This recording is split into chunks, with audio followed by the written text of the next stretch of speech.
ছোট্ট একটা ঘটনা বলি। তো এইমাত্র হলো আমার সাথে। আমি একটা অর্ডার নিয়ে আর কি যে গন্তব্যস্থল সেখানে যাই। তো যাওয়ার পূর্বে কিছুক্ষণ পূর্বে আসলে ভাঙ্গাচোরা রাস্তা, তো যাওয়ার পরে আর কি সামনে একটি ছোট বাচ্চা আমার সামনে গাড়ির সামনে আইসা দাঁড়ায়।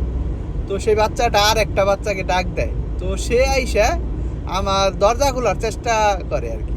তো আমি যখন দেখছি যে সে আমার দরজার কাছে আসতেছে, তখনই আমি এই লকটা দিয়ে দিই। ঠিক আছে, এই লকটা দিয়ে দেওয়ার পরে সে দরজাটা খুলতে পারে না, কিন্তু ওই সামনে যে ছেলেটা ও ওইখানেই দাঁড়ায় আছে।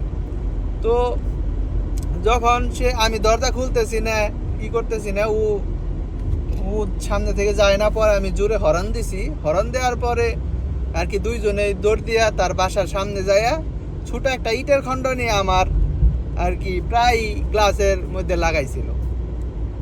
তো ওই গ্লাসে না লাগা বডিতে লাগছে। এই দেশের আইন হচ্ছে আপনি একটা ছোট বাচ্চাকে মারতেও পারবেন না, আদরও করতে পারবেন না। এটা হচ্ছে আরব দেশের আইন। মানে এই দেশে এটা আপনি যেভাবেই দেখেন, কিন্তু এই দেশের এটা আইন। তো এখন যদি আমি গাড়ি থেকে নামি, তাহলে আমার গাড়ির ভেতরে অনেক কাগজপত্র আছে, মোবাইল আছে।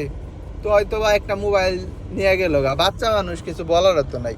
মারতেও পারবো না, আদরও করতে পারবো না, কিছু বলতেও পারবো না। এই ছোটো বিষয় নিয়ে পুলিশও ডাকতে পারবো না।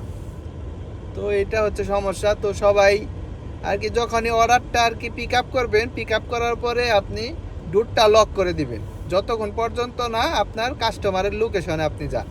তো লোকেশনে যাওয়ার পরে আপনি দরজা খুলে আপনার অর্ডারটা হাতে নিয়ে আবার গাড়ি লক করে তারপর আর কি কাস্টমারের যে এই অর্ডারটি আছে কাস্টমারকে দেওয়ার জন্য যাবেন। ভুলেও আপনি লক ছাড়া আর কি এই গাড়ি যাবেন না, তাহলে আপনি হয়তো বা একটা সমস্যার সম্মুখীন হতে পারেন। ধন্যবাদ।